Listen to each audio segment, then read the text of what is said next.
Bom dia. Olá, bom dia. Bom dia. Professor Rodrigo Lourenço, é o moderador desta mesa, correto? Bom dia. O meu nome é Sónia Costa. Sim. Eu sou dos serviços de informática e eu estou aqui só para lançar esta sessão. Eu agora vou colocar o professor como co-anfitrião para poder também, se for necessário, retirar o som ou qualquer coisa. Eu não vou participar, estou aqui só para garantir que a sessão está a funcionar corretamente. Ok. Tá bom? Bom dia. Bom dia, bom trabalho. Obrigado. E António, estás bom? Olá, bom dia. Gosto. Isto é preciso ter o fecheiro aberto, não é? É para depois eu ir aqui partilhar, não é, Rodrigo? Sim. Melhor é ter aberto. Bom dia. Bom dia. Bom dia, Rodrigo. Bom dia, professor Ramos Pires. Olá, bom dia. Bom dia. Patrícia. Patrícia, bom dia.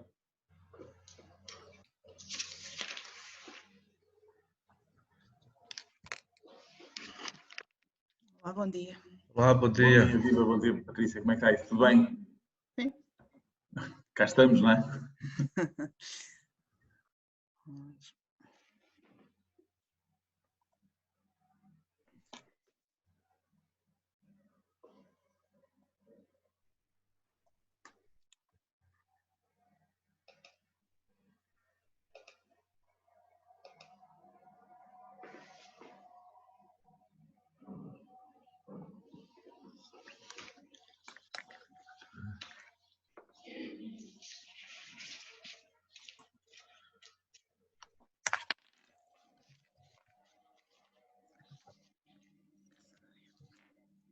Bom, daquilo que temos percebido, as sessões paralelas têm sido basicamente com as pessoas que têm tido pouca afluência.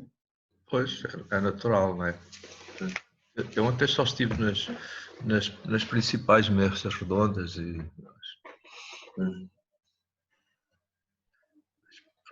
Também há muitas sessões ao mesmo tempo. Sim, há muitas sessões ao mesmo tempo, sim. E depois, estas aqui... paralelas especiais, andei lá também, depois estive um bocadinho à tarde, estive numa delas e mais um bocadinho noutra. E realmente aquilo que vamos ainda andar a ver, a comparar, que ainda são muitas. E ao mesmo tempo também as mesas redondas também, neste caso. Pois, as mesas, as sessões especiais, as mesas redondas, as sessões paralelas e as sessões especiais, não é? Exato. Aqui neste caso, desta de manhã, até não tenho nenhuma mesa redonda, portanto é só mesmo as sessões do que, de certa forma. Aliás, já temos Maria Ribeiro, bom dia.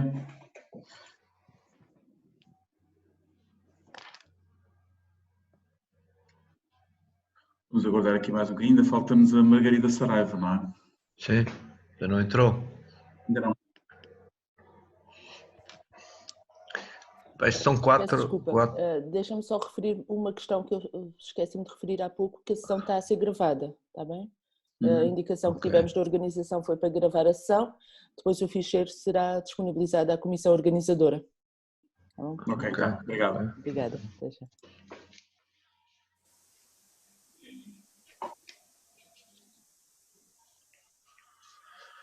Muito bem. Já fazemos a ordem que está, não é? Ramos Pires, depois a Margarida, depois a Patrícia.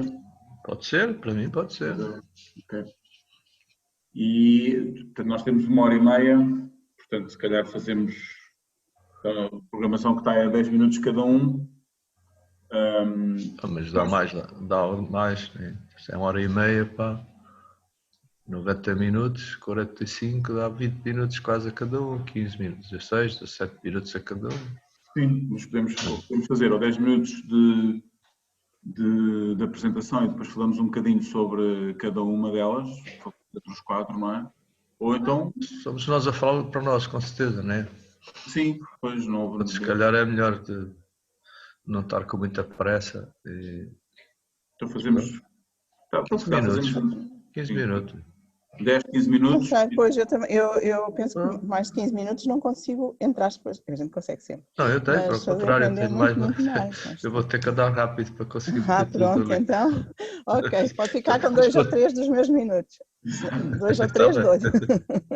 Pronto, apontamos até 15 minutos para termos aí depois 5 minutos para conversarmos um bocadinho sobre cada um dos Sim, então, temas. 15, meia hora, não, com 15 minutos ainda temos meia hora para discussão. No fim. É 1h30 o espaço. Sim. Mas, Sobra meia hora para perguntas e discussão, então. mas fazemos tudo no final ou vamos fazendo... Não sei. Isso Na aí maioria, acho que eu ouvi ontem, deixaram ficar para o final, mas isso tudo para o final. as pessoas vão pondo as perguntas aí no chat. não sei. Não Tá sei, bem. para mim. Pois. Pronto, está bem. Então fazemos tudo, fazemos uma hora seguida entre nós e depois fazemos meia hora para o final para conversarmos um bocadinho sobre os Como temas. quiseres. Se aparecer assim, alguma pergunta muito pertinente durante o coisa, o moderador depois... Exato, então fazemos assim, eu acho que fazemos 15 minutos. Se vir alguma pergunta específica, temos ali um bocadinho para discussão. Sim, só um Acho que é rápido. melhor, porque é mais objetiva para cada uma das apresentações. Mesmo entre nós, questões, não é? E depois, dobrar no final, fazemos uma discussão Mais larga, pronto, mais aberta. Pronto. Então, estamos às 9, falta-nos só, vamos esperar mais um bocadinho, antes que para ver se chega a Margarida Saraiva.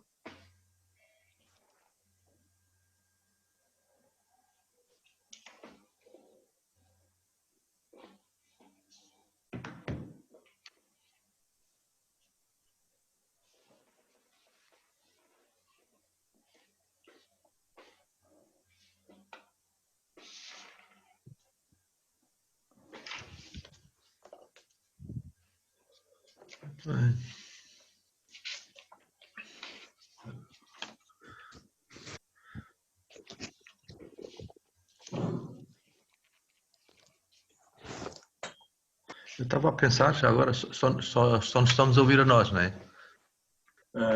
Sim, está a ser gravado.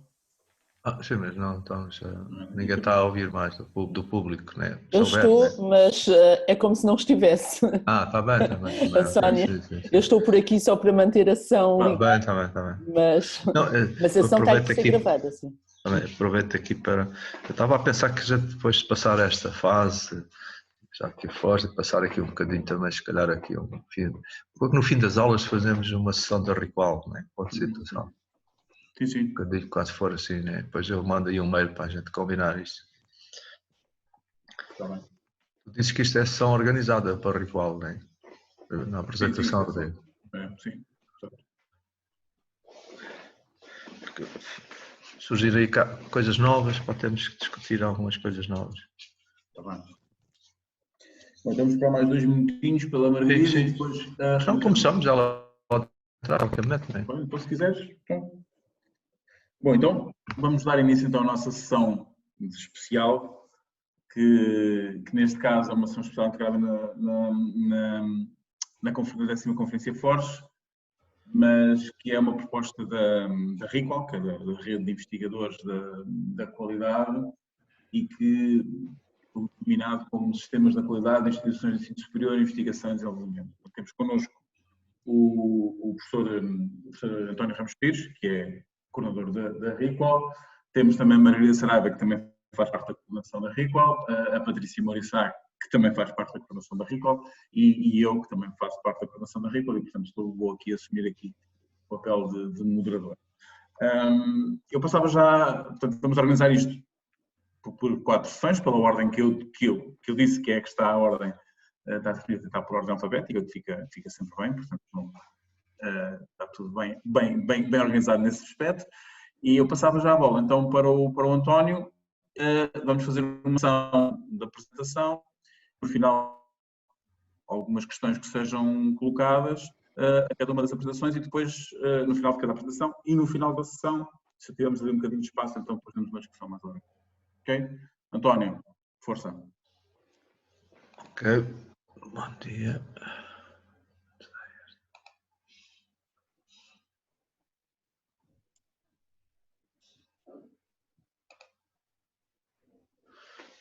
Bom dia, espero que estejam a ver, não é? Sim, foi só em modo de apresentação. Okay. Portanto, esta apresentação tem um pouco aqui como objetivo fazer uma reflexão sobre o que é que se investigou, não é?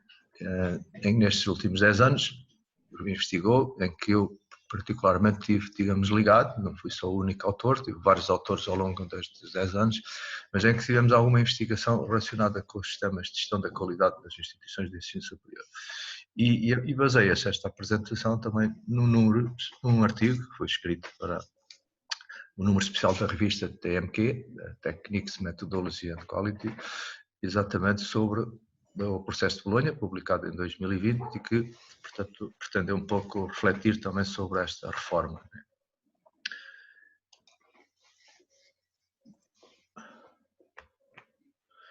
Vamos falar um bocadinho, só caracterizar rapidamente o processo de Bolonha, dizer como é que esta reflexão foi organizada, algum enquadramento para, digamos, os temas da qualidade em instituições de ensino superior e depois então uma análise dessa investigação, resumida, como é óbvio, dividida por esses tópicos que estão aí. Portanto, vamos um pouco fazer esta reflexão um pouco retrospectiva, não é? Sobre o processo de Bolonha, não é? Portanto, foi um grande movimento europeu de modernização do ensino superior, pretendeu que, digamos, o sistema fosse uma mudança de paradigma de transmissão de conhecimentos para um sistema mais baseado no desenvolvimento das competências dos estudantes, mas creio que, digamos, daquilo que eu tenho observado, esta avaliação da eficácia desta reforma ainda talvez não esteja concluída e precisasse um pouco ser concluída para se concluir efetivamente onde é que se pode melhorar e onde é que efetivamente estão as debilidades. O que é que fizemos aqui? Olhámos um pouco para os artigos publicados e tentando identificar aqui alguma evolução temporal nos sistemas, algumas soluções adotadas, quais foram os níveis de implementação, para depois eventualmente podermos concluir de uma forma um pouco mais geral e tirar conclusões que possam ser aplicáveis e que possam ser úteis, quer para o futuro, quer para a investigação. Não é por acaso que nós estamos aqui um pouco a falar na importância da investigação. Eu vou aqui fazer assim, talvez assim esteja melhor. Portanto, aqui talvez um outro ponto interessante, dizer que nós estamos agora muito centrados na implementação de sistemas de qualidade nas instituições, até porque uma condicionante e um sistema de certificação que a própria agência de acreditação criou, mas eu acho interessante pôr aqui um bocadinho esta figura para dizer que os sistemas da qualidade não é o fim da linha, nós não estamos a caminhar só para os sistemas é mais uma ferramenta, digamos, ou mais uma etapa, talvez e melhor, em que temos a evolução, em que nós precisamos de ir evoluindo e, portanto, há outras fases mais a seguir e, como podem ver, só sublinharia aqui a investigação aplicada aos sistemas de gestão da qualidade, que é o nosso tema, a inovação de métodos pedagógicos, por exemplo, e até a própria inovação organizacional, que creio que são outras fases que precisamos de percorrer.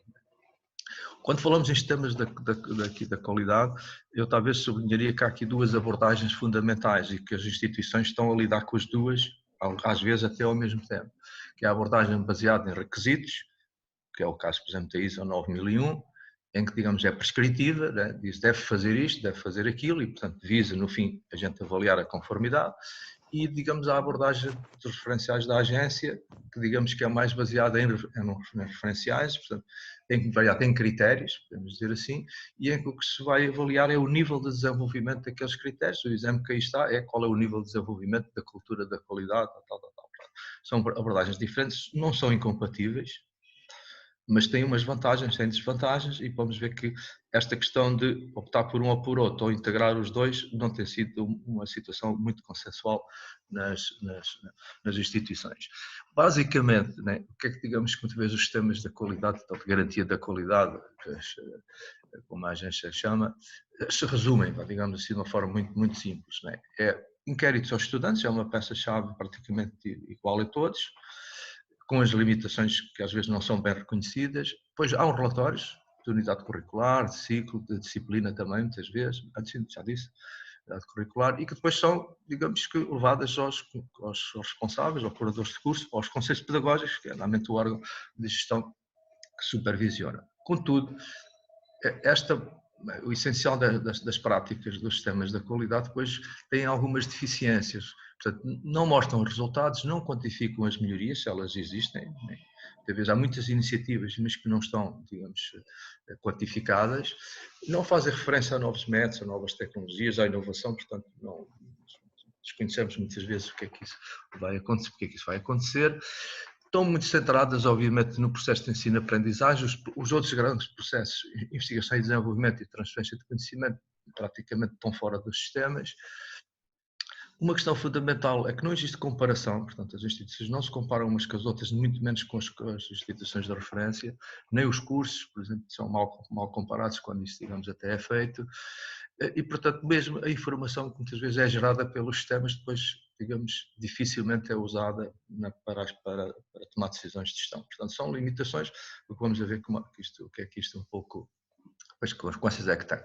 Uma das questões talvez aqui que seja mais crítica, e digamos, a gente diz sempre que a qualidade começa junto, digamos, às necessidades do mercado e da sociedade, e que aqui serão os produtos fundamentais, serão os cursos, e que digamos que esta atividade de concepção é muito baseada na percepção dos docentes e funciona bem na maior parte dos casos, mas hoje, com a necessidade de termos de desenhar mais cursos e mais rápido, também mais depressa, digamos, era interessante integrar logo as outras partes interessadas através de algumas metodologias estruturadas, e isso, digamos, também não está a acontecer. Normalmente os sistemas de informação não são muito desenvolvidos, aliás, conseguimos quase fazer uma ligação entre o nível de desenvolvimento dos sistemas de informação e o desenvolvimento dos sistemas da qualidade, e a estrutura típica normalmente é um gabinete da qualidade, às vezes só com um técnico superior. Portanto, faltariam aqui claramente competências de investigação e competências sobre o processo pedagógico e sobre os processos de investigação e interpretação de serviços, mas essencialmente sobre o processo pedagógico. Né? Vamos então agora entrar um bocadinho em algumas conclusões, para não termos muito tempo, né? E, portanto, são divididas nestes pontos. Eu vou agora falar um bocadinho sobre cada um destes pontos. Né? As abordagens, digamos, não são muito eficazes, porque se a gente for ver os resultados e sobre duas áreas fundamentais, sobre o insucesso ou sobre o abandono escolar, não encontramos grandes resultados. Os sistemas não se traduziram em, digamos, em melhorar não conseguiram resultados, digamos, nestas duas áreas. E depois há aqui uma debilidade de base também da abordagem, que os serviços prestam-se no interface entre o fornecedor e o cliente, ou o utente, ou o estudante, que é o nosso caso principalmente. E nós não temos nenhuma capacidade de intervir nessa interface, ou seja, por exemplo, nas salas de aula, porque não temos nenhum instrumento de diagnóstico ou de autoridade para lá entrar. Então fazemos intervenções de proximidade. Obviamente aquelas que são de proximidade serão um bocadinho sempre mais limitadas. Essa é uma questão. Não sei exatamente como é que se resolve. Voltando à concepção dos cursos, ele segue geralmente a legislação, mas não encontramos metodologias estruturadas, como por exemplo dá aqui um exemplo de um artigo que estes colegas escreveram, sobre utilizando o QFD para fazer um pouco essa transposição das necessidades para, digamos, os conteúdos e os objetivos dos cursos, e portanto, digamos que esta questão que é crítica para a qualidade mereceria ser mais bem tratada na nossa análise. Né? Esta opção entre a 9001 e a agência, portanto, digamos, na realidade, os esquemas mais baseados em requisitos tendem a ser mais úteis para as áreas mais administrativas e de gestão, os sistemas mais baseados em critérios, como sejam referenciais da agência, são mais adequados para sistemas mais complexos, onde há pessoas muito qualificadas, como é o caso das instituições de ensino superior, e, portanto, embora a agência tenha trazido aqui um grande contributo para o movimento da qualidade no ensino superior, digamos, o problema é que, digamos, que esta resolução destas duas abordagens, digamos, não tem resultado tão bem como se esperava. No princípio havia uma grande esperança que houvesse uma integração entre as duas situações e o que temos, e esta tendência não é clara, e até provavelmente, digamos, parece existir mais até uma tendência para abandonar a ISO e ficar só com os sites da agência, na perspectiva que depois vamos ter processos mais simplificados de acreditação dos cursos, o que também ainda não aconteceu. Não é? Esperamos que aconteça. Sobre a gestão dos processos, os cursos são um exemplo típico do que é um processo, que atravessam transversalmente todas as áreas científicas e que todas as instituições usam aquela grande tipologia nos macroprocessos, ensino-aprendizagem, investigação e prestação de serviços, só que estas duas últimas não são acompanhadas ao mesmo nível, estão um bocadinho fora do sistema.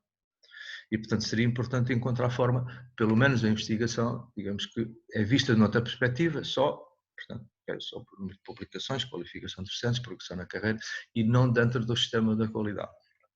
Portanto, também, digamos, provavelmente é uma área, digamos, a estudar melhor. Depois aqui um pouco sobre o que é que o sistema poderia fazer melhor, né? Portanto, ou melhorar o seu conhecimento sobre os processos de ensino e aprendizagem, assim em todas as organizações. A qualidade tem que ser especialista sobre os respectivos processos e, portanto, tem que ter, se calhar, provavelmente mais componentes, digamos, mais pessoas, né, com mais conhecimento técnico e científico sobre o processo pedagógico, e isso talvez se possa fazer, temos aqui já que reforçar a investigação, trazer alguns docentes dessas áreas interessados em fazer investigação aplicada aos sistemas de qualidade daquela organização, melhorar e, digamos, suportar todas as atividades nos sistemas de informação, para que, digamos, o sistema não traduza uma mensagem errada, e que está a traduzir, na nossa opinião, em que traz mais burocracia, está mais trabalho para os docentes e não traz ajuda. E quando, digamos, essencialmente o que tem que transmitir mensagem e, na realidade, em facto, uma ajuda para apoiar as atividades dos órgãos de gestão, dos docentes e dos órgãos de gestão, todos os órgãos a todos os níveis. Se esta mensagem não passa, ele vai e tende a ser visto como mais uma coisa burocrática ou administrativa e mais um trabalho. Partindo do princípio que, de facto, nós precisamos de investigar mais estes processos, então ficam aqui também algumas sugestões de algumas áreas, nomeadamente, digamos, entre a qualidade e a inovação, portanto, okay, e essa é uma área que, digamos, que os gabinetes da qualidade e este estudo da qualidade terá que ter capacidade para intervir, melhorar a avaliação do próprio desempenho das instituições, as metodologias de ensino, portanto, o próprio processo de Bolonha, que é o que está por trás disto tudo, né? Por isso nós sentimos essa necessidade de fazer até esse número especial. Ganha-se muito em fazer comparação, benchmarking com as outras instituições, com os currículos, mas um benchmarking bem organizado também, bem estruturado, e às vezes só para responder a alguma candidatura que aparece como exigência e, digamos, sem grandes consequências. E obviamente que estes sistemas de prevenção do abandono escolar e do insucesso, digamos, são uma condição básica que, digamos, também precisamos de perceber, e há, digamos, investigação feita que ajuda a perceber um pouco estes fenómenos. Também entender quem são os clientes, os estudantes, as partes interessadas, quem são eles, quais são as necessidades, né? Que caracterização dos estudantes à entrada é uma das coisas que algumas instituições já fazem. Os métodos pedagógicos que utilizamos, e agora com esta utilização de novos métodos baseados em tecnologias de informação, isto precisava um pouco de ser mais estudado, precisa de ser mais estudado, mais organizado. Promover esta inovação, portanto, a avaliação da própria aprendizagem que estamos a fazer, e muitas vezes aqui que influencia o sucesso, há muitas variáveis interligadas e interações entre elas que podem explicar de facto o menor sucesso, digamos assim, ou o próprio abandono que está a acontecer. E isso, para poder intervir e adequadamente e aproveitar no tempo, nós precisamos saber mais coisas e fazer mais investigação aplicada. Há bons exemplos, digamos, que não vamos aqui referir. Sobre os sistemas, o que é que, digamos, que estes sistemas muitas vezes tiveram por base? Nos casos mais na ISO, as instituições foram à procura de alguma melhoria do funcionamento interno e até uma imagem da organização. As que foram mais pela A3S foi naquela expectativa, como já disse, de processos mais simplificados de acreditação dos cursos. A integração entre isto é que nos parece sempre que, digamos, que isto está frágil ainda. E depois ainda que a qualidade esteja bem na estratégia, digamos, da gestão de topo das instituições, também não nos parece que isto esteja portanto, a ser bem conseguido, até porque nós não podemos, isto também é sabido, que há uma relação muito clara entre, digamos, a inovação que conseguimos nos produtos e a inovação na própria organização, nas soluções organizativas internas, e aí, digamos, precisamos um pouco de, provavelmente aqui é o contributo da Force, digo eu, né? E portanto o interesse em a gente trabalhar juntos. E, portanto, quais são algumas das dificuldades? É que hoje aqui uma linguagem, se calhar, que não será muito perceptível, mas eu continuo a identificar o chamado pensamento linear, muito mecanicista, muito determinista, que caracteriza muito das estruturas. Ele não foi eliminado e, portanto, ele tende a ver e, digamos, qualquer inovação, digamos, tende um pouco a regressar, digamos, ao controle vertical, à imagem da organização, a promover a excelência dos cursos. E, digamos, as questões da gestão da organização não estão lá muito bem, nem enquadram lá muito bem. E, portanto, há rejeição também a algumas ideias. Muitas vezes há coisas que até que vêm de fora, os sistemas de gestão da qualidade, às vezes são vistos como algo que foi imposto e veio de fora. E, portanto, obviamente que isto não é um clima muito favorável, mas penso que, desde que haja alguém que queira fazer a mudança, eu acho que ela vai se fazendo bem. Ok, aqui, portanto, estas coisas eu penso que já identifiquei, digamos, a necessidade de nós aumentarmos o nosso conhecimento através da investigação. Temos que conhecer melhor os nossos processos, as nossas atividades. E talvez uma reflexão final que eu diria aqui E quando, um pouco olhando para a minha experiência, que também está muito do lado das organizações fora das instituições de ensino superior, as organizações de mercado e da administração pública também, vejo que há muitos erros que se cometeram e que as instituições, no princípio, quando olharam para os sistemas da qualidade, disseram que queriam evitar, né, que não queriam burocracia, que os estudantes não eram parafusos, que não eram, digamos, máquinas, portanto, ok? Mas o que nós vemos na realidade é que a tendência é que parece que estamos a cometer erros parecidos. Portanto, recusamos um pouco que falar a linguagem das organizações, ou seja, digamos, portanto, abandonamos totalmente a ISO, eu não estou a defender a ISO aqui, atenção, mas a linguagem, principalmente estou a falar a linguagem, e é uma linguagem que usamos muitas vezes dentro dos sistemas que não são compreensíveis por quem olha para a instituição de fora, nomeadamente os empregadores. Se calhar perdemos um pouco essa oportunidade. Isto não tem nada a ver com a ISO e com os referenciais da agência, é uma questão de usarmos a linguagem sabendo que vai ser lida pelos outros, pelas outras partes interessadas. Em termos práticos, os sistemas são em muitos casos algo lateral, claramente à gestão e aos valores e às estratégias das organizações, são parentes pobres da gestão geral. É igual, muitas vezes, a outras organizações do mercado também. E esta situação a manter-se vai, digamos, fazer estes sistemas caírem em descrédito. Mas, talvez de uma nota, digamos, positiva, para terminar, é que existe experiência já suficiente, existe conhecimento para, digamos, pararmos, refletirmos e fazermos melhor. E que eu creio que esta intervenção também venha um pouco neste sentido.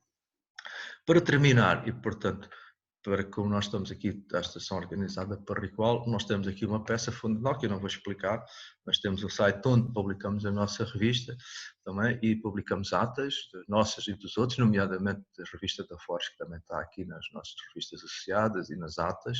Já temos todas as atas preparadas, não estão todas disponíveis, mas estão preparadas.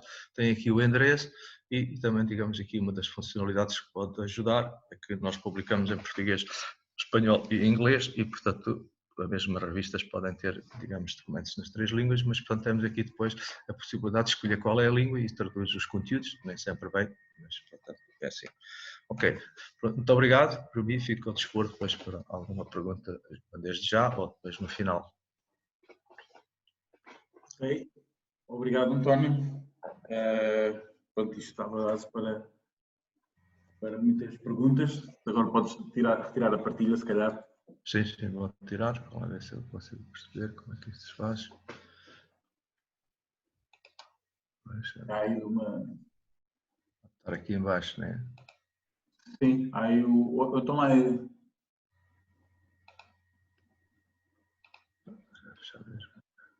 Se quiseres eu paro, eu consigo parar. Pronto, ok, ótimo. Pronto.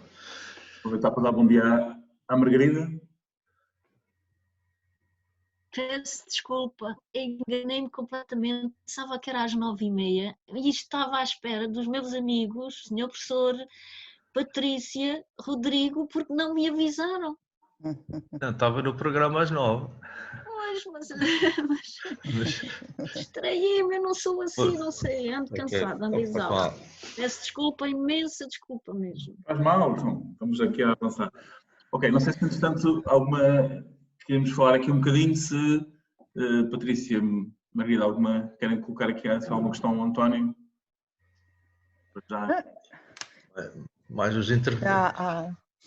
Temos Maria Ribeiro também, Maria Ribeiro e Helena acho também. Que há aqui muitas questões que foram levantadas, bastante amplas, não é? Portanto, é difícil colocar uma questão específica sobre aquilo que foi dito. É um debate interessante entre a questão como é que as organizações efetivamente se orientam entre vários referenciais sem terem a noção que estão a duplicar esforços, porque efetivamente têm de prestar contas do que fazem no âmbito da melhoria a diferentes, desde logo à agência, mas às vezes por vezes também a outras partes interessadas em outros âmbitos, e acabam por fazer isto para esta, este para aquela, e realmente acho que é interessante esta questão, como é que se integra, porque dizem que vão integrar, mas efetivamente não vemos assim uma grande, estou de acordo, não se vê nem sempre uma grande integração entre isso. Mas não tenho assim uma questão Depois também não tenho, aliás, também tinha muitas questões, mas acho que depois no final podemos falar um bocadinho sobre. No final falamos mais com Tenho uma calma. em concreto. Aqui de facto. A Diz? Margarida tem. Tenho uma em concreto. Posso fazer? Então vá, força. Ó, senhor professor. Professor, estava a falar da norma ISO e a dizer que não estava a defender a norma, mas no seu ponto de vista, qual é a sua opinião da implementação da norma 9001 nas instituições de ensino superior? É assim, eu defenderia uma integração, não é? Porque assim, a ISO, pondo a questão ao contrário, os referenciais, aliás, um bocadinho se nós formos generalizar para outros modelos que pressupõem autoavaliação, eles são interessantes para as organizações como as instituições de ensino superior, elas até são preferidas, né? Há estudos que também provam isso, né? Porque quando as pessoas são muito qualificadas e os processos de gestão são complexos, claramente gerir um processo de ensino e aprendizagem é talvez dos processos mais complicados, pela interferência, digamos, e os contributos de muitas áreas diferentes. Portanto, a ISO muitas vezes neste ambiente é mal vista porque, principalmente, como todas as técnicas de gestão, é mal aplicada. E às vezes os consultores ou até os implementadores exageram na parte administrativa ou burocrática e não conseguem, digamos, fazer às vezes a interpretação, trazem de facto aí modelos que são transpostos e não adaptados, e quando aquilo é transposto e não adaptado, digamos, as coisas ficam com menos valor. E aqui no ensino superior essa é a questão, e é a questão também que a gente encontra noutras organizações, fora daqui, né? Há muitos sistemas de qualidade em organizações de mercado que pouco valor, do meu ponto de vista, têm, porque não é por facto da norma ISO ter problemas ou o sistema não ser um problema interessante, é porque foram mal aplicados. E essa é que é a questão. E os referenciais da agência ou outros também, se não forem bem aplicados, as vantagens que à partida têm, digamos, ficam logo esbatidos. E, por exemplo, a autoavaliação. A autoavaliação, genericamente, é mal aplicada. Mesmo nos modelos que não são ISO. Porquê? Porque às vezes é mais um retrato positivo que se quer dar da instituição e não na realidade de uma autoanálise. E isso vai logo inquinar todos aquilo que é os benefícios possíveis deste exercício. Se o exercício for bem feito, ele dá mais resultados. Né? Se for mal feito, digamos, perde-se tempo e escreve-se relatórios muito bonitos que não têm tradução, que não se traduzem em melhorias. E esse é o problema, quer num lado, quer no outro. Portanto, eu defenderia que já deve pegar nos vários referenciais e encontrar um único que sirva àquela instituição em particular. E bem aplicado, bem adaptado. Não é propriamente a opção entre uma coisa e outra. Há vantagens de um lado e no outro. Ok, obrigado, António. Posso? Vai, temos que avançar para a tua agora, és tu a seguir agora. Portanto, mas é mesmo só para complementar que é o seguinte, porque do que depreendo do que o professor está a referir é que o facto dos instrumentos que estão a ser usados e das ferramentas que estão a ser usadas e dos modelos que estão a ser usados nas instituições de ensino superior estão mais relacionado com a implementação. Do meu ponto de vista, eu penso que essas instituições de ensino superior não compreendem a essência desses modelos, desses normativos, e começa por aí. Portanto, não perceber a essência leva a que a aplicação não seja a mais adequada. E é esse o facto, portanto, porque dentro das instituições há diversos colegas nossos que entendem as ferramentas, mas que não os utilizam, não usam essas pessoas, não vão buscar essas pessoas para depois implementar. Portanto, implementam sem conhecer a essência. Não sei se concorda comigo. Uma das questões que, digamos, que me parece já conseguir concluir da análise destes vários casos é que, de facto, a estrutura do sistema da qualidade é muito pequena e reflete logo a pouca importância que ela tem. Como eu disse, a maior parte dos casos tem um técnico superior. O gabinete da qualidade é um técnico. Se tiver dois, já é muito. E depois, digamos, que não tem recursos, isto, digamos, não vai conseguir transmitir a imagem clara, nem se vai conseguir um pouco ganhar autoridade para se, digamos, impor, entre aspas, não é? Não é uma questão que é feita à força, é mais ganhar autoridade para que as pessoas possam fazer as coisas. Mas isso, pronto, sem organização, sem uma estrutura, não vai funcionar bem. É o que está a acontecer. Obrigado, António. Vamos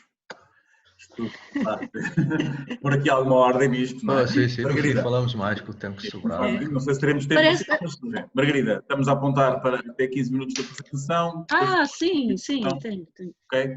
Até parece que nós nem nunca falámos, é por isso. Não, mas isso, estamos sempre, se nos dão um palco para conversarmos todos, estamos por aí, valeu? Exato. Força, Margarida. Muito bem, vou partilhar então. Só um momento. Tenho que sair aqui da tela cheia. Tem muita coisa aberta, tenho que andar à procura. Peço desculpa.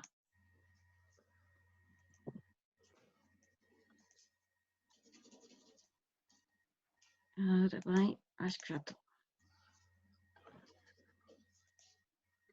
Partilhar. Aqui está. Já estamos a ver, já. Estás a ver? E agora... Então, só em modo de apresentação. Está tudo? Ok, Ótimo. podes avançar. Muito bem. Ora bem, então, aqui sou eu, portanto, Margarida Saraiva, é o professor Ramos Pires e é um investigador que esteve na Universidade de Évora, connosco também está a colaborar, que é o Keylor. E nós temos este título, que é Análise de Investigação. Tenho aqui as imagens à minha frente e não estou a ver bem. Podes minimizar, tem um botãozinho. Sim. Análise da investigação publicada na revista Forbes. O que é que nós fomos fazer? E é este o nosso objetivo que nós tivemos a fazer. À semelhança de outros estudos que já realizámos, portanto, 3 outros estudos que fizemos no âmbito desta revista, que é a nossa revista da nossa rede, como o professor, parece que estamos muito alinhados, não é?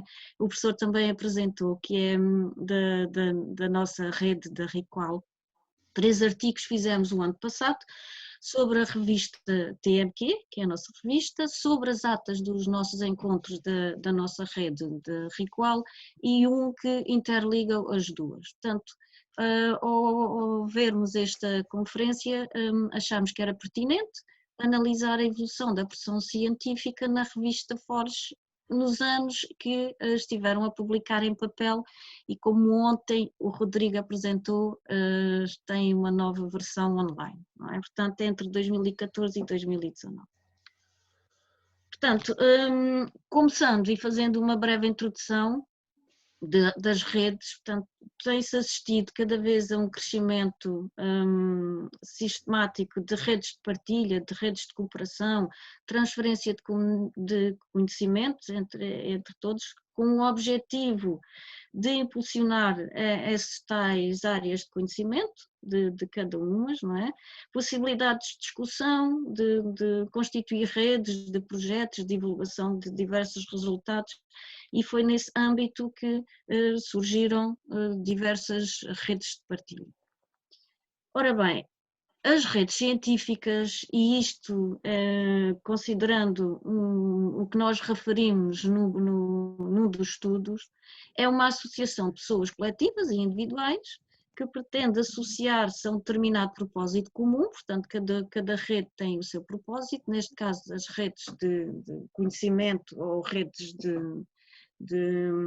networking, não é? E pretendem o quê? Juntar a comunidade, profissionais, académicos ou outros, não é? Com o objetivo de colaborar, por isso é que está ali a palavra colaboração distinguida, não é? Com a oportunidade de quê? De comunicar permanentemente, de partilha de experiências, de iniciativas, de gerar os tais projetos, contactar com outras pessoas, não é? Portanto, fortalecer os tais conhecimentos, promover apoios, serviços, etc. Portanto, em última análise, unir força. Portanto, é assim que surgem as redes de associação de pessoas. Ora bem, nós apresentamos aqui as duas que conhecemos, portanto, as duas portuguesas que conhecemos, aqui a nossa rede, que é a Rede de Investigadores da Qualidade, comparativamente à rede Forbes. A nossa rede, eu estou a falar a nossa porque estamos aqui a falar no âmbito da RIQUAL, não é? Portanto esta sessão paralela é para a rede da RIQUAL. A nossa rede é uma rede de colaboração científica, foi criada em 2010 por mim e pelo professor Ramos Pires, não é?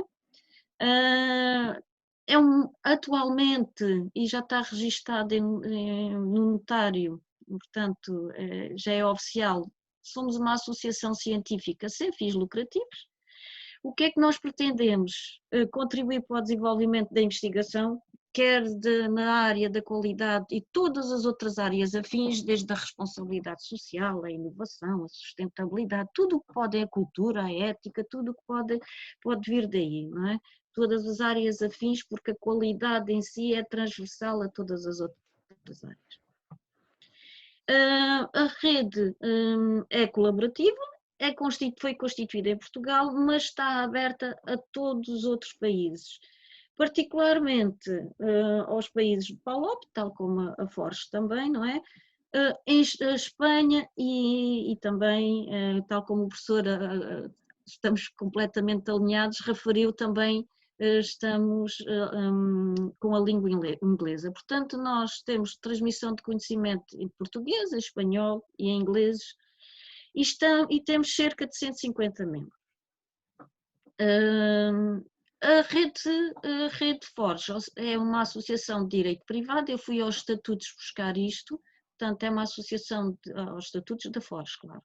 Uma associação de direito privado constituída em conformidade com a lei portuguesa por tempo indeterminado. E já fazem os 10 anos, aproveito para dar os parabéns pelos 10 anos da constituição da rede, e tem como objeto principal a promoção de rede de estudo, de investigação na área da gestão e das políticas de ensino superior no âmbito dos países de língua portuguesa. Portanto, há aqui diversas semelhanças, não é? Portanto, estão também ligados a Portugal e à língua portuguesa e a todos os países de língua portuguesa, e também é uma rede de estudo e de investigação. Ora bem, criaram a rede com investigadores, com académicos, dirigentes, técnicos, para experiências e atividades, e aqui é que vem uma pequena diferença, é que eles é mais na área da gestão do ensino superior, enquanto nós estamos virados mais para a área da qualidade e todas as áreas afins, que não só do ensino superior. Têm cerca de 500 associados, eu retirei isto do site, não é? Portanto, desde Angola, Macau, Timor-Leste, Brasil, Moçambique, Cabo Verde e Portugal. Ora bem, o que são então redes de colaboração científica? E de acordo aqui com estes dois autores, Gomes e Jaramillo, referem que são redes sistémicas, por serem organizadas, portanto são sistemas, não é? São redes que se inserem numa socialização, e vimos isto com estas duas redes, a RIQUAL e a Forge, não é? Têm objetivos, têm atividades, têm propostas, portanto são de socialização. E ontem a Margarida Mano, a presidente da Forge, a atual presidente da Forge, estava a referir que é uma rede de afetos, portanto está tudo alinhado, não é? São construídas para comunicar, portanto, a tal união de forças, não é? Portanto, é esse o principal objetivo. São redes complexas, não é? Portanto, porque podem estar com diversas atividades envolvidas, desde uma configuração aberta ou estar a crescer dentro e fora, dentro dos países, portanto a sua configuração é extremamente complexa. E quanto mais associados e mais aderentes a essas redes têm, mais complexa se torna. É um sistema aberto, portanto pode fazer as ligações a outras redes, e aqui estamos a ver, não é? Portanto a RIQUAL e a Forge são parceiras, não é? São legítimas e que englobam pares académicos, portanto estão aí, e conexam para unir forças, portanto o principal objetivo é esse, não é? É estarem juntos, unir-se pessoas para termos a força que individualmente não temos. e tem como o princípio de reciprocidade, ou seja, estamos dispostos a dar, mas também a receber, não é? Portanto, há ali aquele fator de recíproco entre uns e os outros. O que é que nós fizemos com este estudo? Fizemos uma análise descritiva e exploratória dos dados, não é? Portanto, fomos ver o que é que existia nas revistas e apresentámos em tabelas, figuras e gráficos, que é a melhor forma para apresentar estes estudos.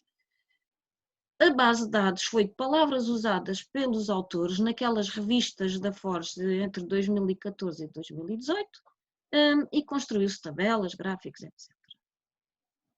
Tivemos ao nosso dispor 59 artigos de 7 publicações da revista, portanto, foram 7 publicações, são 59 artigos e dividimos em 18 categorias de palavras-chave, em onde se identificam todas estas. Pronto, fomos organizando ano a ano. Como é que nós fizemos? Organizámos ano a ano, desde 2014 até 2018, obtivemos 189 palavras-chave, constituímos em 18 categorias e a seguir elaboramos as tais tabelas e gráficos que passo seguidamente a apresentar. Ora bem, a produção científica estão aqui, não é? Temos 7 números, 59 artigos, por página temos 1316 páginas de texto, o que faz uma média de 8 artigos e de 180 páginas por cada número. Portanto, estão aqui, conseguem verificar que em 2014 há só um número, 2015 há também só um número, 2016 já há 2 números. Estou a explicar isto porque no gráfico seguinte vão ver que há uma grande publicação de artigos em 2016 porque há aqui estes 2 números. Há 2 números 5, apesar de ser 7 números, há 2 números 5, que é o número 1 e o número 2, portanto tem uma sequência diferente dos outros anos. Ora bem, então aqui podemos ver a evolução, tal como eu vos estava a dizer, em 2016 tem 18 porque houve 2 números.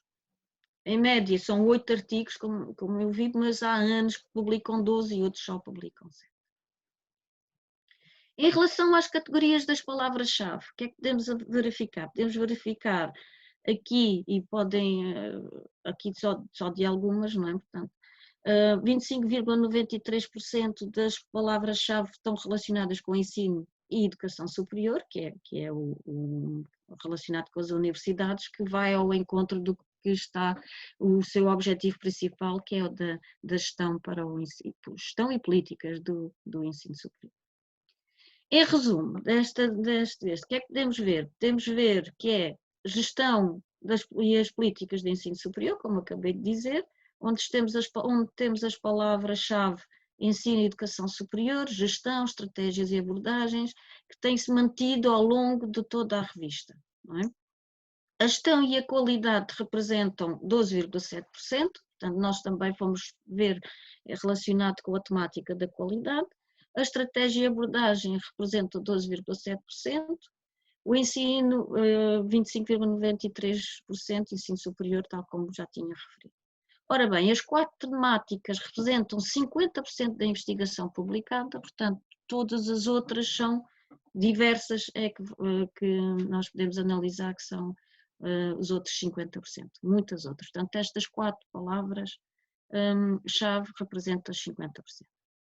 A qualidade tem um lugar muito modesto, 5,29%. O que é que isto leva? Está aqui para desenvolver na revista e pedir outras formas de intervenção, não é? Portanto, porque a gestão e a política da qualidade não estão a ser abordadas na sua amplitude nestes artigos. Esperamos que no futuro seja uma área a publicar. Em relação às categorias de palavras-chave com maior frequência, nós podemos analisar aqui ensino e educação superior, como já foi referido, não é? Mas também podemos ver aqui esta relacionada com estratégias e abordagens, também já referi, E aqui a parte da qualidade colocámos e estamos a ver que ela tem-se mantido, mas muito pouco, com poucos artigos, 1 ou 2 artigos a estar. O que é que tem vindo a aumentar nos últimos anos? É esta aqui da parte mesmo só relacionada com a gestão. Estas são as de menor frequência, portanto tem aqui diversas, saliento apenas aqui palavras-chave relacionadas com professor ou com docente, que em 2016, porque houve 2 números, não é? Mas que tem vindo a diminuir e tem estado, em 2018 nem apareceu e em 2019 também acho que foi só 1 ou 2 artigos. Pronto, considerações finais. O que é que tem-se a inferir?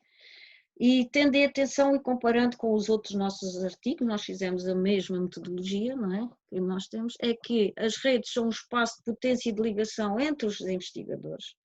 Portanto, é um espaço de colaborar e de cooperação, não é? E que aumenta o conhecimento de todos nós e cria valor às comunidades científicas. E é através destes artigos que cria-se esse tal colaboração e esse tal criação de valor.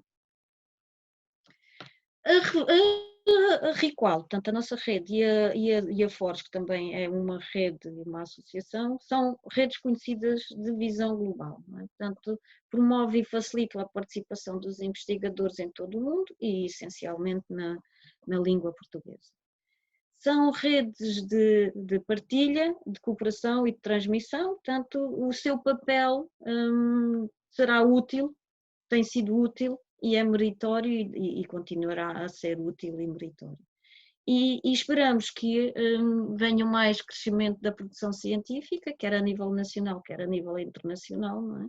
Com colaboração de outros investigadores para as 2 redes, não é? Para cada rede, com ligação também aos agentes económicos e sociais através de projetos. É isso que nós ambicionamos sempre. E por fim, claro que há as limitações, que isto é um trabalho somente referente a uma revista científica, claro, não é? Seria necessário outros estudos e seria necessário analisar isto com outras dimensões, com outros indicadores, e certamente que o próximo estudo era fazer a comparação da nossa revista com a nossa revista TMQ com a revista FORES e outras revistas que são nossas parceiras, e parece que combinámos, mas não combinámos nada entre mim e o professor e terminámos da mesma forma. Portanto, apresentar aqui o nosso site, em que aqui nas revistas associadas não temos só a revista FORES, como temos outras revistas. Aqui está a nossa revista também, a TMQ, temos as nossas atas e outras atas também, onde também estão as atas da FORES. E pronto, por mim é só. Obrigada pela vossa participação aqui e estou disponível, não sei o que é que aconteceu, estou disponível para... Aconteceu bem, está bem. Agora vou... Ok, obrigado Margarida, muito obrigado. Eu agora vou se me permitem, fazer aqui 2 ou 3 comentários. Antes de passar naturalmente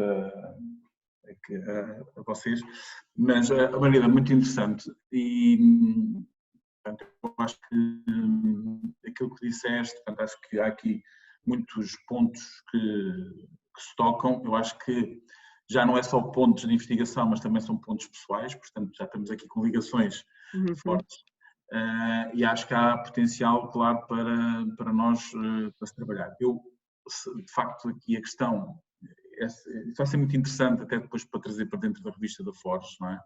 E eventualmente depois até vamos procurar encontrar aqui uma reunião em que possamos articular algumas coisas e também fazer esta própria apresentação, porque para a própria revista FORES é importante, porque ela de certa forma agora vai entrar, como vocês puderam a oportunidade de ver, tentar entrar numa nova fase, não é? O facto de, por exemplo, a qualidade aparecer tão pouco representada nas publicações tem um significado, não é? E, portanto, o que vem na sequência também daquilo que o Ramos Pires tinha estado há pouco a falar, que é, de facto, os sistemas por vezes são questões muito instrumentais, não é? E que depois eles trazem pouco de facto, para a gestão, para a operacionalização, para a melhoria efetiva das instituições. E que depois reflete, de certa forma, no interesse ou na importância que lhe dão em toda a componente. Portanto, eu acho que isso era muito importante. E acho que era bom que pudéssemos, de facto, aqui encontrar pontos de encontro entre a Riqual, naturalmente, a Forge, e tentar encontrar aqui portanto, parceria ainda mais estreita entre as duas redes. Eu não tinha uma pergunta em concreto. A única questão que eu te colocava era se tu achas que há, e no seguimento daquilo que o Confio estava a dizer, se há, portanto, não vou chamar know-how, mas se há possibilidade, de facto, de fazer uma investigação, publicações na área dos sistemas da qualidade do ensino superior, se há trabalho de investigação suficiente da acreditação que tens para fazer publicações só nessa área?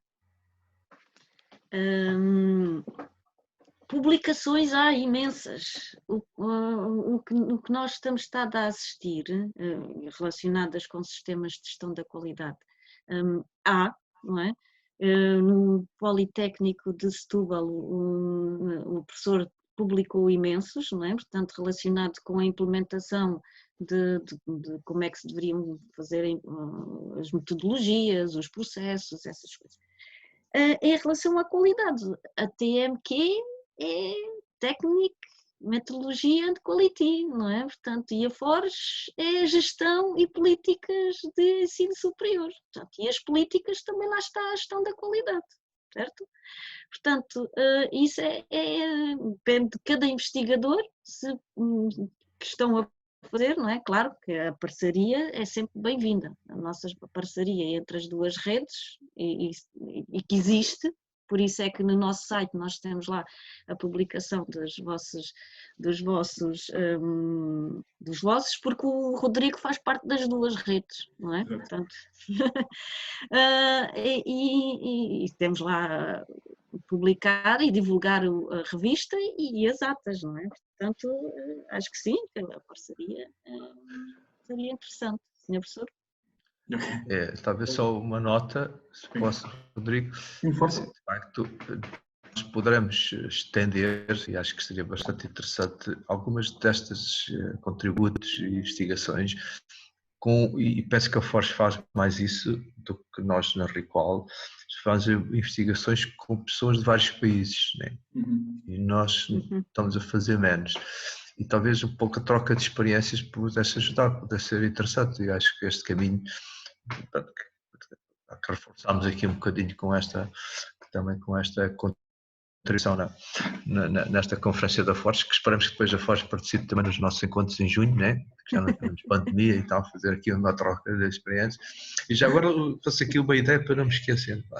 Podíamos fazer fazer algumas coisas em conjunto, né? No dia 5 de maio é o Dia Mundial da Língua Portuguesa. São duas redes que trabalham e que, digamos, também querem promover o uso da língua. Talvez pudesse ficar aqui o desafio, né? Para a gente não se esquecer, para a gente falarmos todos um pouco sobre essa matéria. E já agora à tarde, digamos, há aí uma como é que chama aquilo? É uma mesa redonda, né? Que é sobre cooperação interredes. Sim, é. Gravámos, e que ainda não vi, né? O resultado que tivemos uma pessoa da Forge, uma pessoa da Riqual e uma pessoa de uma outra rede, que é o RRI, né? Então tivemos um pouco a discutir e falar um pouco sobre esta necessidade das próprias redes colaborarem entre si. Bom, já era só esta nota. Obrigado, António. De facto, aquilo que estamos agora, e eu tenho estado em sintonia, muito em sintonia com a Margarida, temos estado a trabalhar durante estes 2 dias. Já tivemos algumas reuniões paralelas, até com redes brasileiras, o aparecimento do Conversas de Café de Redes, exatamente para potenciar redes.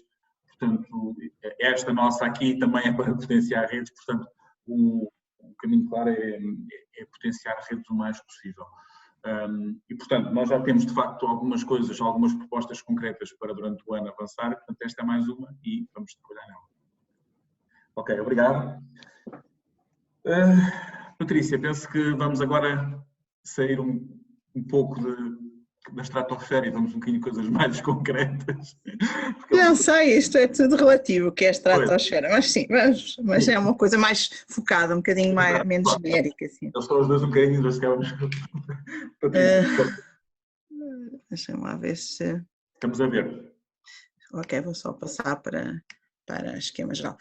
Bom, então... Olha lá, eu não quero tirar a palavra à Patrícia, mas o que é isto das redes ser na estratosfera? Vá, depois falamos melhor no final. Vá, Patrícia. Bom, então bom dia a todos de uma forma mais oficial.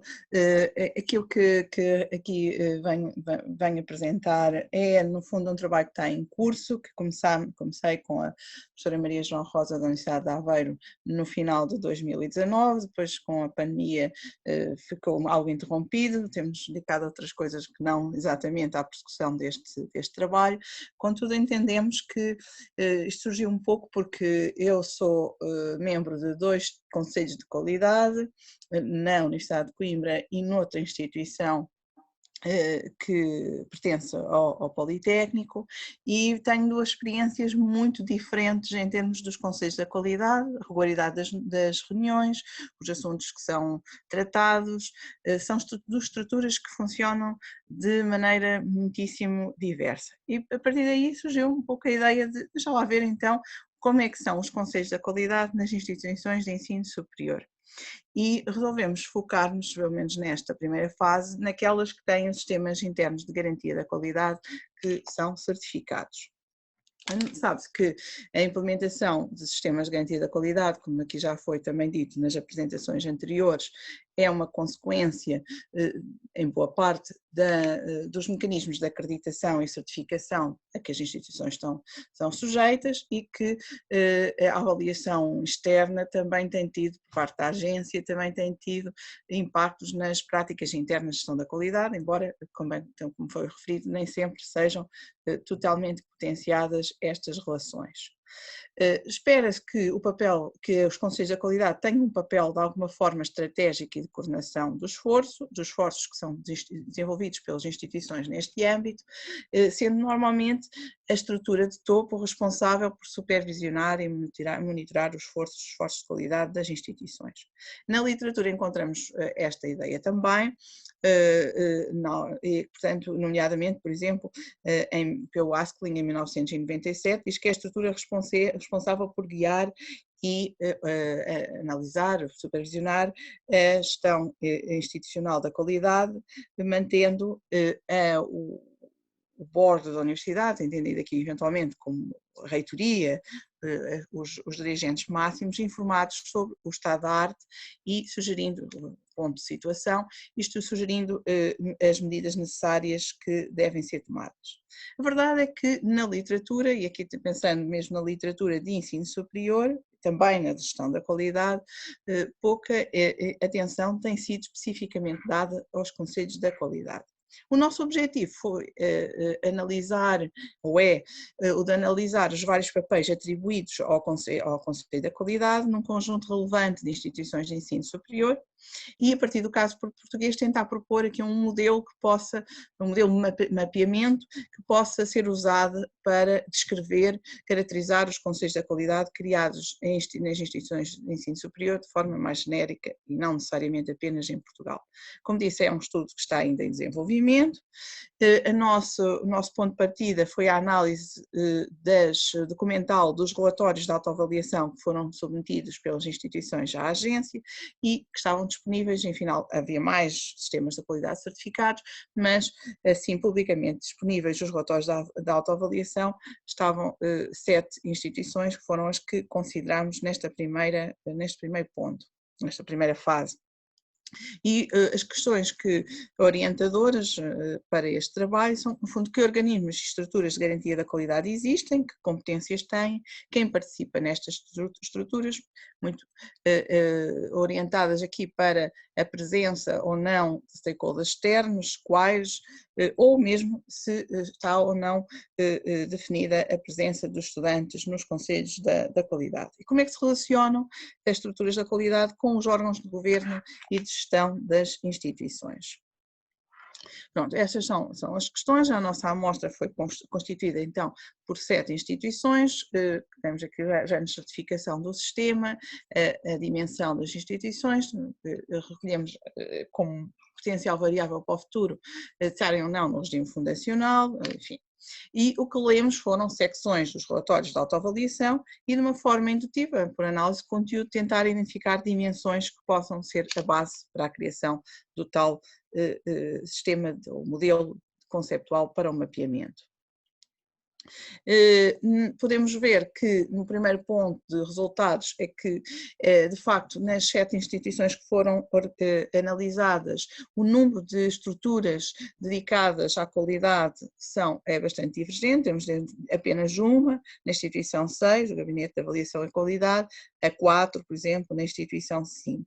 Depois, olhando para as próprias designações, é fácil ver que nem sempre há o Conselho da Qualidade, na verdade até em muitos casos não se chama Conselho da Qualidade, enfim, alguns o afastamento não é muito grande, Conselho Consultivo, já Conselho de Avaliação da Qualidade, mas há situações em que também não há assim uma estrutura, por exemplo, na instituição 3, temos um vice-reitor para a qualidade, um gabinete de planeamento estratégico e uma rede de pessoas-chave da qualidade, não há propriamente um Conselho da Qualidade.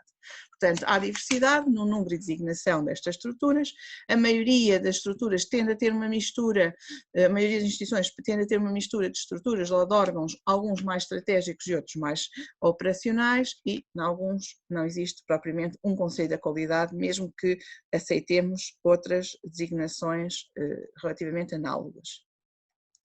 Eu peço desculpa porque nós preparámos algumas destas tabelas em inglês e depois tinham muito texto e eu não estive aqui a adaptar, mas nas competências, se formos olhar, também há bastante diversidade, vamos ver exatamente nas várias instituições as competências que estavam identificadas e sumariando-as de uma forma mais já agregada e analítica, então encontramos no fundo 3 grandes papéis para os conselhos da qualidade. O de monitorar, acompanhar a medição, a performance dos sistemas de garantia da qualidade, dos sistemas da qualidade, assegurar a participação de vários stakeholders e, numa forma até, se calhar deveria estar aqui em primeiro lugar, porque é onde está mais uma maior proximidade com a parte de concepção, ajudar a definir o sistema interno de garantia da qualidade, nomeadamente em termos de qual a definição de política da qualidade e quais os objetivos macro para a qualidade na instituição.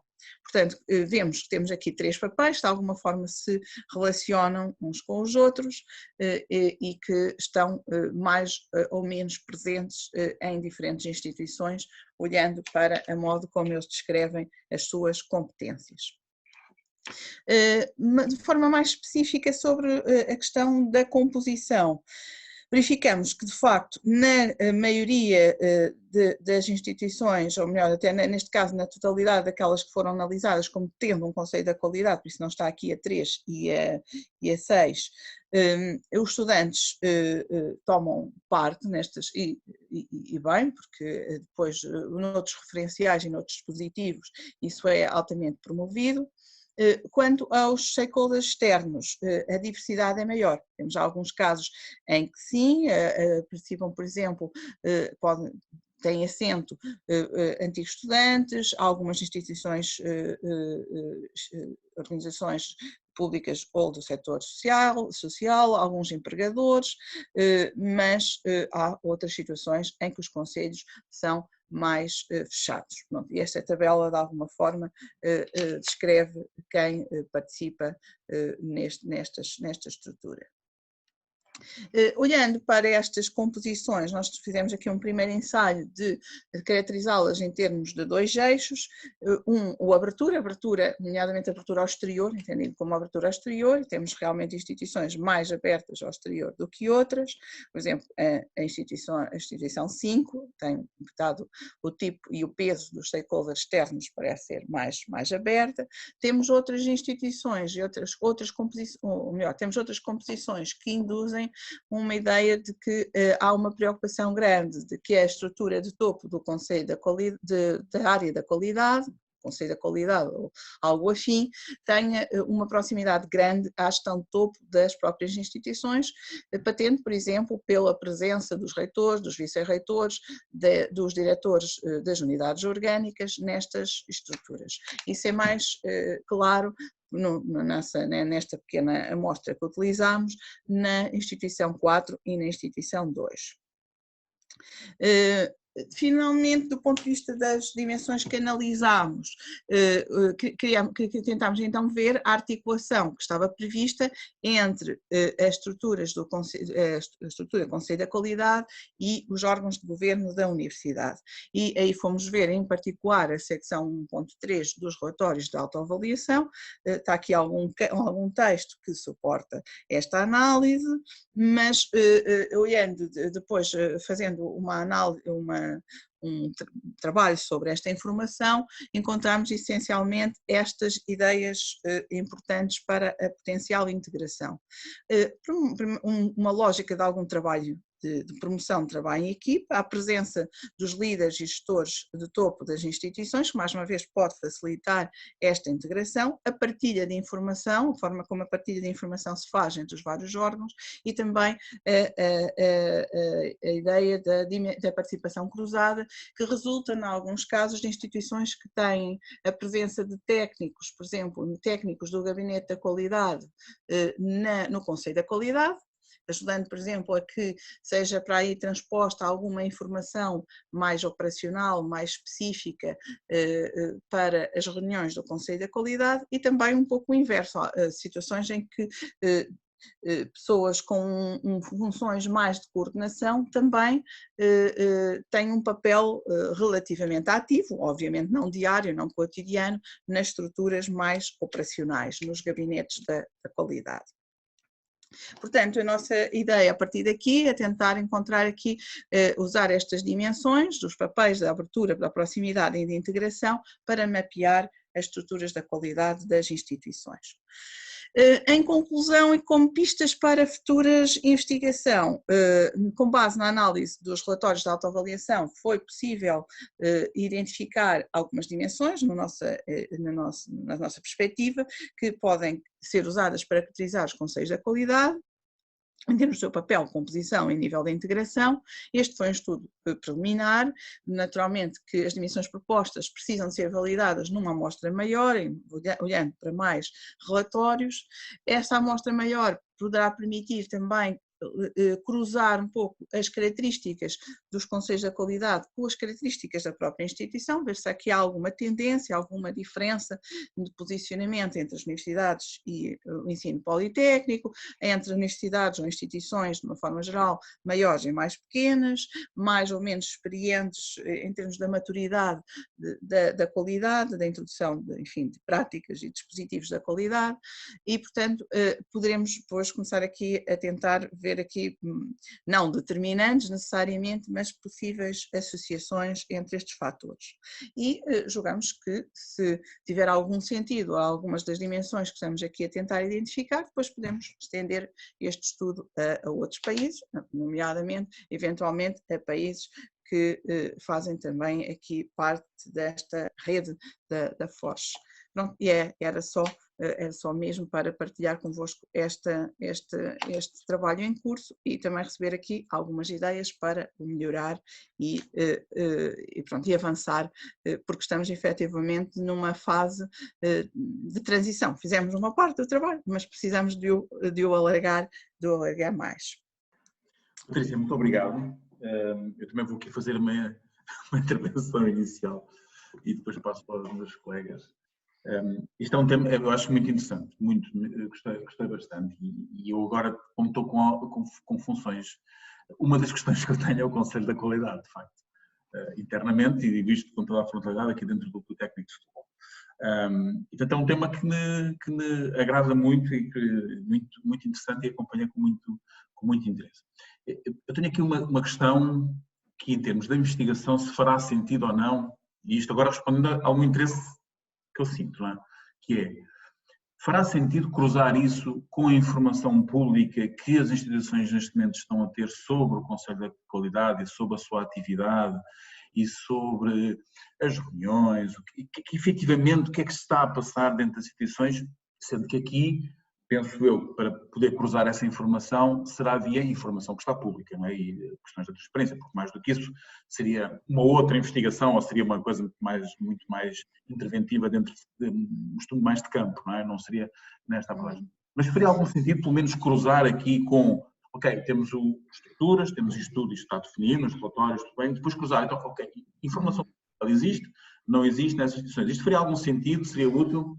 Eu acho que sim, que faz sentido e poderá ser útil. A razão pela qual, para além deste trabalho ainda não ter sido muito aprofundado ou alargado, a razão pela qual nós partimos dos relatórios de autoavaliação, que naturalmente têm até uma linguagem, têm já logo de si ser contidos, não é? Portanto, são poucas palavras em cada portanto, normalmente não descrevem muito, foi para assegurar também alguma comparabilidade, porque se nós vamos olhar para as instituições, para a forma como as instituições também, o que é que elas comunicam e como comunicam relativamente ao que faz o Conselho da Qualidade, vamos encontrar práticas muito diferenciadas, que têm mais a ver com a estratégia de comunicação do que propriamente, necessariamente, ou só com a própria atividade do Conselho da Qualidade em si. Portanto, há aqui o fator comunicação e a vontade ou não de transmitir esta ou aquela imagem. Mas ou seja, há aqui um trade-off. Eu acho que perdemos eventualmente em comparabilidade, mas ganhamos em enriquecimento da caracterização de um Conselho da Qualidade em particular. Portanto, sim, acho que faz sentido, eventualmente num segundo plano, depois de identificar as coisas que são mais facilmente, ou melhor, partimos de uma lógica que a comparabilidade estava mais assegurada, então a seguir ir ver. Exato. Acho que sim, acho que faz sentido. Acho sentido. Porque realmente os relatórios não dizem tudo, não é? Exato, obrigado. Não sei se António, Margarida, também temos a Helena e a Maria Ribeiro. Agora, um pouco aqui no fim, né? Mas pronto, eu acho o tema muito interessante, né? E acho que é um exemplo de investigação que a gente precisa de ir fazendo para perceber melhor o funcionamento das coisas, né? É uma área que eu não tenho muita informação.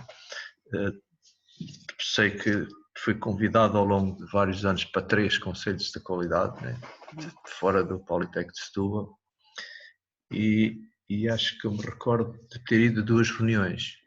Portanto, talvez um bocadinho, voltamos um pouco a este tema, um pouco mais, mas é importante estudar isso, né? Portanto, sim, okay. Há a situação contrária. Eu sou perita de um Conselho da Qualidade em que temos reuniões todos os meses. Portanto, é um bocadinho. Por isso eu acho que é importante estudar isso, né? Porque é uma área. Portanto, é aparentemente estranho, não é? Que haja ao mesmo tempo estes 2 paradigmas tão antagónicos de funcionamento. Claro que isso depois também tem a ver com as próprias conjunto das estruturas todas existentes, se calhar naquela, mas sim, mas é a designação. Vamos voltar aqui um bocadinho a este tema. Obrigada. Obrigado.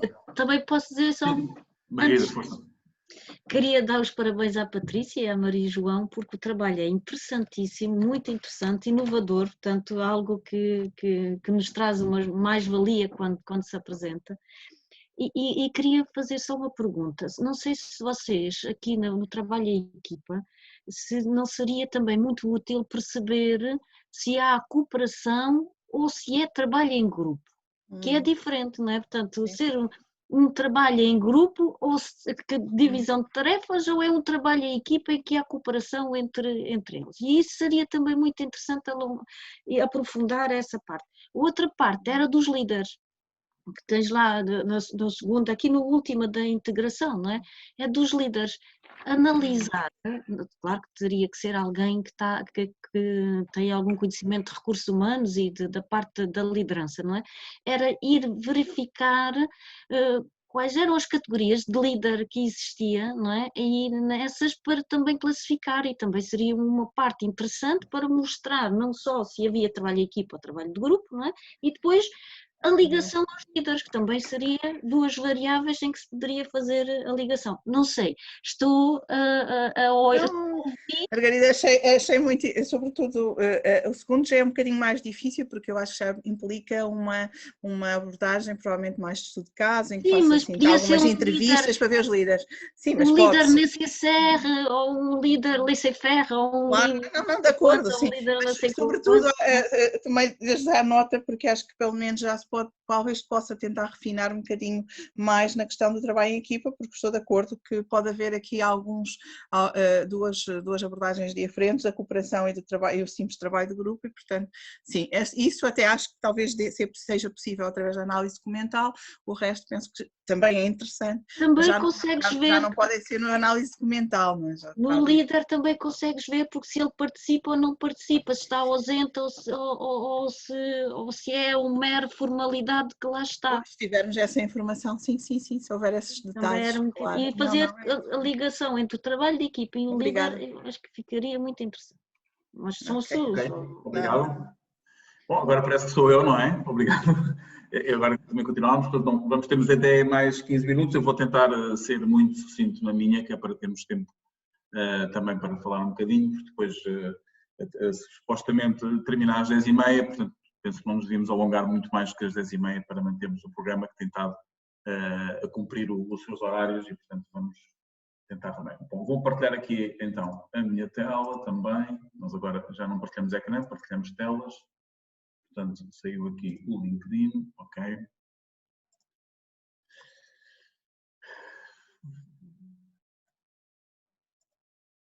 Ok, estão a ver, não estão?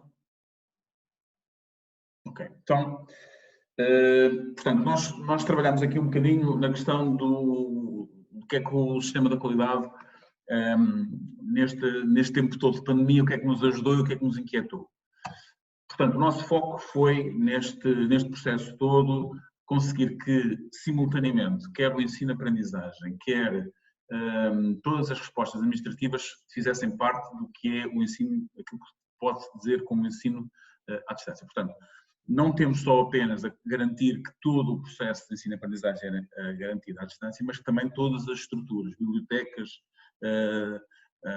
secretarias académicas, tudo fosse possível feito à distância. Esse foi o nosso grande objetivo. E, portanto, baseámos todo este processo de transição em 4 grandes fases de processo.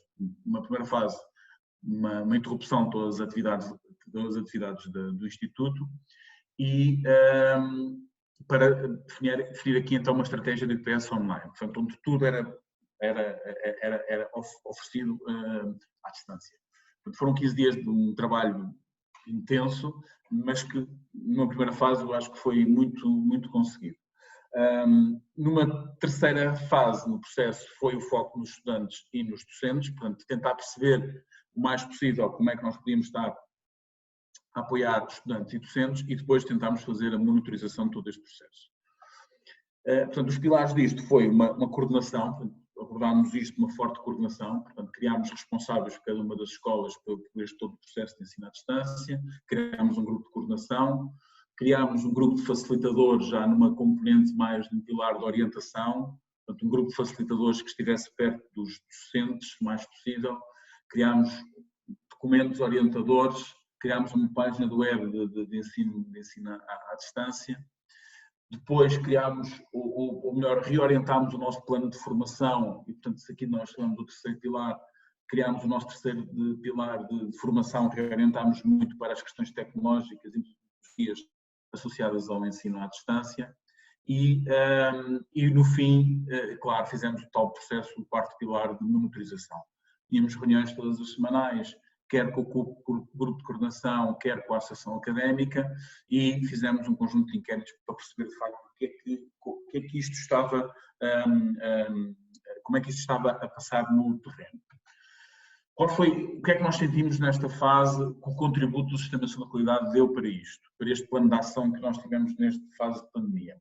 Primeiro foi a lógica do gestor de processos, já falámos muito sobre isto e aqui foi efetivamente essencial, foi quando nós definimos que havia um responsável por cada uma das escolas, que depois iria passar toda esta responsabilidade para as coordenações de curso e, portanto, a lógica do processo e a lógica claramente definida como é que das responsabilidades foi fácil, ajudou-nos depois na implementação do plano de ação. Obviamente com todos os problemas depois que o António Ramos Pires tinha falado, quando se entra depois na parte operacional, dentro da sala de aula, mas numa fase de estruturação das decisões, isto foi muito importante, nomeadamente os processos que estavam associados ao ensino e aprendizagem, também aos recursos materiais e serviços, toda a cadeia foi fundamental, temos aqui já os processos mais já definidos à partida. Isto foi uma parte importante que nos ajudou.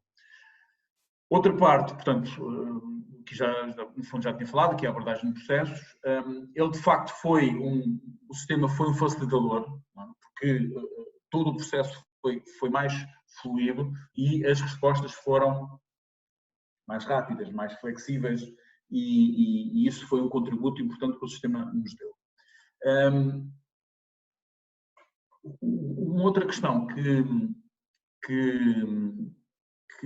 verificámos que nos ajudou bastante foi a questão da melhoria contínua, fundamentalmente neste processo, que foi muito claro e muito evidente para todos, quando tínhamos a gestão do sistema a funcionar, que tínhamos que ter um grupo de coordenação, tínhamos que ter um grupo de coordenação global, conforme tínhamos feito analisado há bocado, tínhamos um grupo de coordenação que ia buscar informações aos estudantes diretamente, e, portanto, a Associação Académica predispôs-se lá automaticamente a colaborar connosco e produzia relatórios semanais como é que o processo estava a decorrer junto dos núcleos de curso, que ao mesmo tempo fazem parte de comissões de acompanhamento dos cursos e de avaliação. Portanto, a lógica do sistema aqui funcionou de uma forma muito rápida e, portanto, a identificação de problemas era muito sequencial. Todas as semanas havia identificação de problemas, havia ações de melhoria e havia novamente reuniões e por aí fora. Portanto, este esquema funcionou relativamente bem. Portanto, aqui toda a lógica da melhoria contínua e toda a lógica do sistema foi um grande contributo para este processo. Também foi relativamente fácil de implementar e consensual a questão de fazer inquéritos aos estudantes e aos docentes para aferir como é que aquilo como é que todo o processo estava a funcionar. Portanto, esta lógica do sistema ajudou-nos bastante na implementação disto. Obviamente, houve aqui uma série de entraves. E um dos entraves grandes foi, por exemplo, qual era a participação da Associação Académica neste sistema. E qual era a participação efetivamente dos estudantes neste sistema. Isto foi um entrave muito grande, que já vamos ver no final quais são as questões que nós estamos agora a refletir um pouco para a frente. Da monitorização que fizemos, dos inquéritos, conseguimos identificar várias variáveis importantes que isto nos trouxe. Alguns pontos fortes. Uma boa resposta dos estudantes, boa resposta às necessidades dos estudantes, a nível de tecnologias de informação, à partida seria expectável e que se veio confirmar por via dos inquéritos. Houve um forte envolvimento e um forte apoio dos docentes a todo o processo e houve uma grande facilidade de uso de tecnologias de informação por parte dos docentes. Isto aqui, no fundo, vem dar um feedback muito positivo ao plano de formação que nós fizemos e, portanto, temos um foco muito grande a dar competências aos docentes a nível das tecnologias de informação. Quais foram os principais pontos fracos? Os estudantes trabalharam de forma isolada, portanto, eles manifestaram grande dificuldade de organizar a sua vida, compatibilizar a sua vida, que era expectável também, mas aqui este segundo ponto fraco é aquilo que nos chama mais a atenção. Foi a carga de trabalho. Portanto, nós não tivemos capacidade de gerir a carga de trabalho dos estudantes e aumentou significativamente a carga de trabalho dos estudantes. E depois, a avaliação, como o Pires também já falou, implementar mecanismos de avaliação. Eles, por natureza, já são difíceis. Quando tivemos de transitar para estes modelos diferentes e abordagens diferentes, então mais complicado ficou todo o processo de mecanismos de avaliação. Das reuniões que tivemos, também identificamos um conjunto de pontos fortes e um conjunto de pontos fracos. Os pontos fortes vêm na sequência que tínhamos falado há pouco daquilo que o sistema nos ajudou na definição de todo o processo. as responsabilidades claramente definidas, a boa capacidade de coordenação, tomada de decisão baseada em factos. Tudo isto foi importante e articulado com o sistema de gestão da qualidade e também depois os planos de formação e o foco nas práticas pedagógicas ajudou a todo o processo. Aqui o meu computador está a passar automaticamente os slides, portanto quero que eu seja mais rápido ainda. O que é que identificamos como pontos fracos e que também mais uma vez vem a reforçar aquilo que penso que é importante agora ao sistema, nosso pelo menos, olhar de uma forma diferente.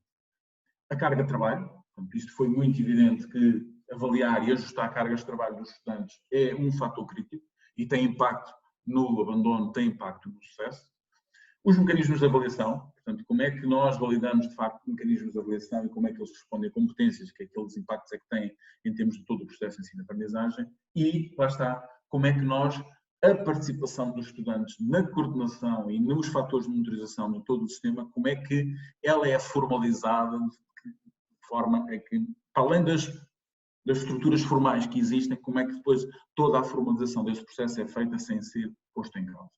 E, portanto, surgem-nos aqui dois grandes desafios para o nosso sistema. Primeiro, como é que o sistema pode monitorizar, como é que a monitorização do sistema, e nomeadamente associado ao processo de ensino-aprendizagem, mecanismos de atuação mais rápido possível, não é? Mais perto, mais flexível, e como é que de facto responda de forma mais efetiva às necessidades dos estudantes. Portanto, estas são as duas grandes questões que nós nos colocamos.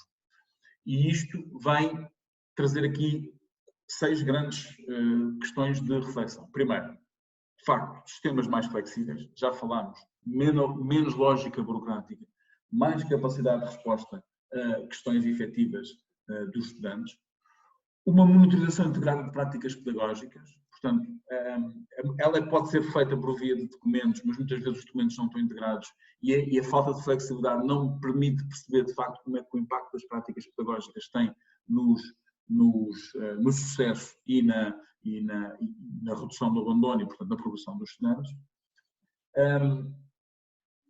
Esta capacidade de decisão associada a uma boa estrutura de coordenação foi um fator crítico de sucesso, mas o que verificamos é que muitas vezes ela não está claramente integrada em todo o sistema, portanto, muitas vezes a coordenação e a decisão não estão articuladas nas diferentes estruturas associadas ao sistema e também nas diferentes estruturas associadas ao funcionamento da instituição.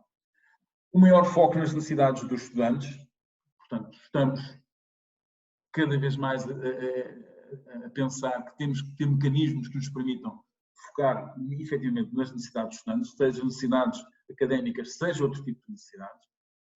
O seu envolvimento e participação é essencial. Nós temos agora um projeto de investigação que estamos a trabalhar, que é, de facto, como é que os estudantes participam, qual é o seu envolvimento, qual é a sua vontade de participar e, efetivamente, o reconhecimento das estruturas que essa participação é válida e, naturalmente, processos de melhoria contínua permanente que nem sempre estão a ser capazes, tal um bocadinho também na sequência daquilo que nós já falámos. Era isto. Vou só reforçar aqui um ponto, voltar aqui atrás, reforçar aqui, envolvimento e participação dos estudantes.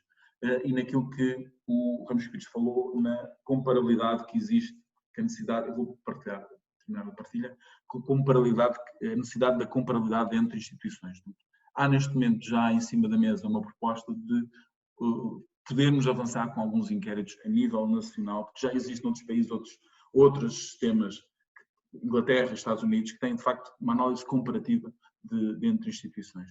Portanto, este envolvimento dos estudantes e maior chamado engagement, não é? que nem sempre conseguimos, é uma variável importante. Bom, tentei ser muito rápido, estamos dentro do nosso timing, ainda temos 2 ou 3 minutinhos, não sei se querem acrescentar algum ponto. Eu posso fazer um breve comentário, né? Portanto, eu penso que talvez mais contribuir para essa reflexão, porque assim, de facto, os sistemas em termos genéricos, é uma questão global, estão mais desenhados para situações de funcionamento normal. Em situações de funcionamento normal, anormal ou de emergência, temos poucos contributos.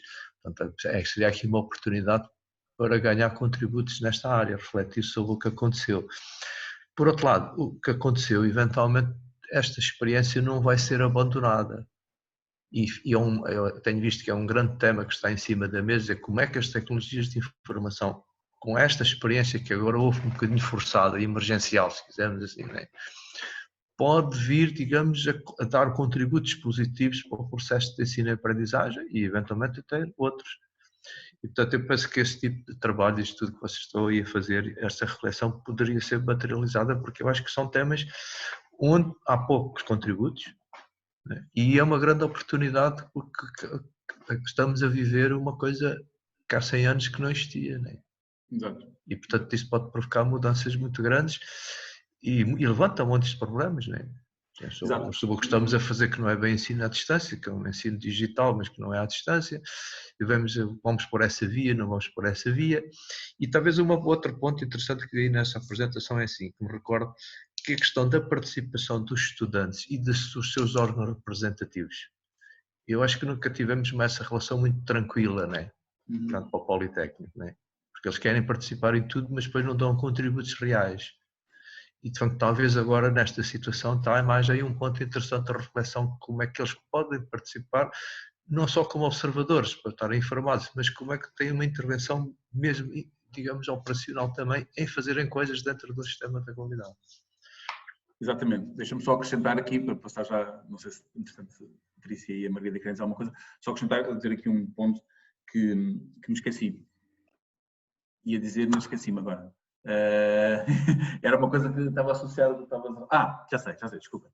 Que era, em conversas, já algumas questões que temos falado e possibilidade de trabalho futuro, das coisas que estavas aqui a falar, António, que é, eu penso que há aqui um fator importante que é, o que é que foi feito neste período de pandemia que é importante para períodos não pandemia. Portanto, o que é que aprendemos com todo o processo da pandemia que depois pode ser útil e implementável num contexto normal fora a pandemia. Portanto, começar a viver fora a pandemia. Isso acho que é um passo que nos próximos tempos vamos ter que dar com todos o que funcionou bem e o que não funcionou e o que funcionou mal. Margarida, querias dizer alguma coisa? Sim. Funcionamento normal a partir do momento em que tivemos a emergência e em confinamento, penso que vai ser diferente.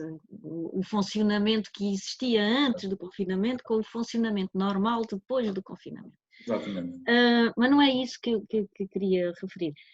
Queria perguntar, que é o seguinte, e fiquei interessada muitíssimo, porque a realização dos questionários é muito interessante junto dos docentes e junto dos estudantes, e sinceramente o que tu apresentaste aí foi o que eu senti e que os meus alunos me transmitiram, mesmo sem questionário nenhum, foi o que sentiram, esses pontos fortes, estes pontos fracos. Agora diz-me o seguinte, depois dessa identificação de pontos fortes e pontos fracos, o que é que fizeram a seguir? O que é que já fizeram? Já implementaram a tal formação para os docentes e o quê? Ou o que é que estão a pensar fazer? Sim, pronto. Há aqui um problema que não conseguimos atuar, a carga de trabalho e avaliação. Isso não conseguimos atuar num curto espaço de tempo. Há muito trabalho de sensibilização, portanto, na próxima semana até vou ter uma reunião, há muito trabalho de sensibilização para isto, atenção à carga de trabalho, atenção às avaliações, atenção a tudo isto, há muita sensibilização, mas na prática é um processo de sensibilização. Onde estamos a atuar com um enfoque muito claro é na formação, isso sim. Temos planos de formação anual, o plano de formação que foi até julho, foi muito nas práticas pedagógicas, nos mecanismos de avaliação, e agora estamos com um novo plano de formação onde vamos incidir muito sobre isso. Como, por exemplo, como fazer avaliações, como avaliar competências. Todo esse processo de aprendizagem que nós, como no processo de atores essenciais, tudo isto precisamos ter, é inequívoco para nós e, portanto, isso é muito claro no plano de formação. O plano de formação está muito orientado para responder a estas questões. Só uma pequena nota, pronto, nem tanto sobre a questão dos questionários, nós aqui também fizemos algo mais ou menos parecido, mas eu gostaria de ouvir mais a tua opinião em função da experiência do Politécnico de Setúbal, relativamente à questão da como é que o sistema resiste à necessidade de quebrar algumas regras, ou seja, o que aconteceu, sobretudo ao nível da avaliação e outras, no segundo semestre do ano passado, e não sabemos até que ponto vai ou não também ter um abalo neste semestre, eu acho que até havia uma excessiva rigidez, tínhamos definido tudo, ainda nem alunos tínhamos, nem sabíamos quantos eram, já estamos quase a perguntar o que é que íamos fazer em cada dia, e se íamos fazer uma avaliação, tínhamos de especificar o dia, a hora, como é que era, qual era o peso, eu acho que era um excesso de rigidez, a meu ver, pronto.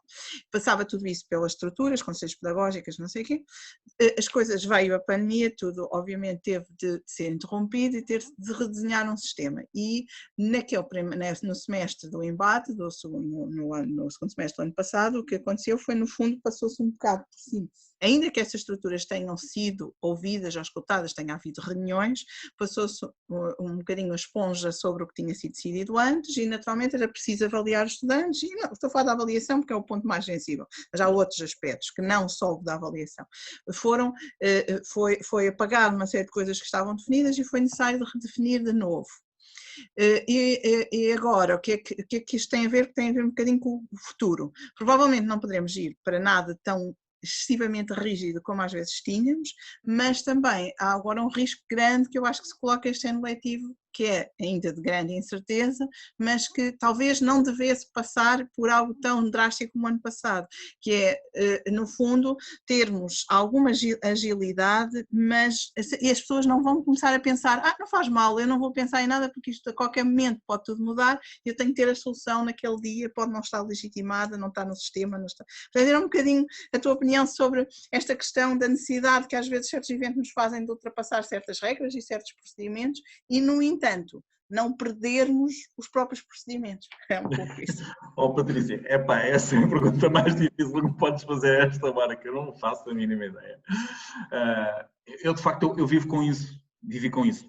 Como é que nós conseguimos equilibrar estas duas coisas? Eu acho que essa é a pergunta-chave, não é? Como é que nós conseguimos equilibrar o sistema, que tem, de facto, um conjunto de procedimentos que temos que os ter, e é importante que os tenhamos bem claros, bem definidos para todos, e, ao mesmo tempo, como é que nós conseguimos criar mecanismos de flexibilidade, mecanismos dentro do próprio sistema, que o sistema não fique preso a ele próprio, que foi o que aconteceu, não é? E o que aconteceu, de facto, e o sistema não deu resposta. Pronto, e é aqui que o sistema não deu resposta, claramente. Foi quando se teve criado, e é aquilo que o Ramos estava a dizer, não está preparado para isso, não é? Estes mecanismos todos que é preciso dar resposta imediata, ele deu em algum nível na coordenação, mas depois não deu, por exemplo, nos processos de avaliação. Claramente não deu. E nós, no nosso, não respondeu. E não está a responder agora. E diz com toda a clareza. Há datas que são mudadas, datas que são sobrepostas, há avaliações que são feitas, umas que não são feitas, há duplicação de datas e triplicação de datas. Portanto, é aqui um sistema que não funciona. Portanto, eu acho que isso é uma reflexão, sinceramente, muito profunda que temos que fazer nos próximos tempos. Obrigado. Ok, obrigado a todos.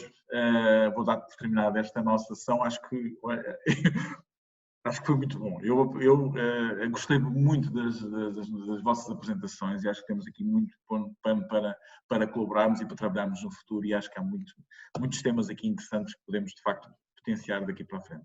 Muito obrigado. Rodrigo, é por isso que somos uma rede, certo? Exatamente. A Riqual aqui esteve claramente em grande. Somos mais que uma rede. Exato. Muitas redes. Nós, como uma rede, somos amigos. É o mais importante. União de forças, não é? É isso. Tudo bom para vocês. Obrigado, Helena. Helena está aqui a acompanhar-nos. Obrigada. E a Maria Ribeiro também esteve.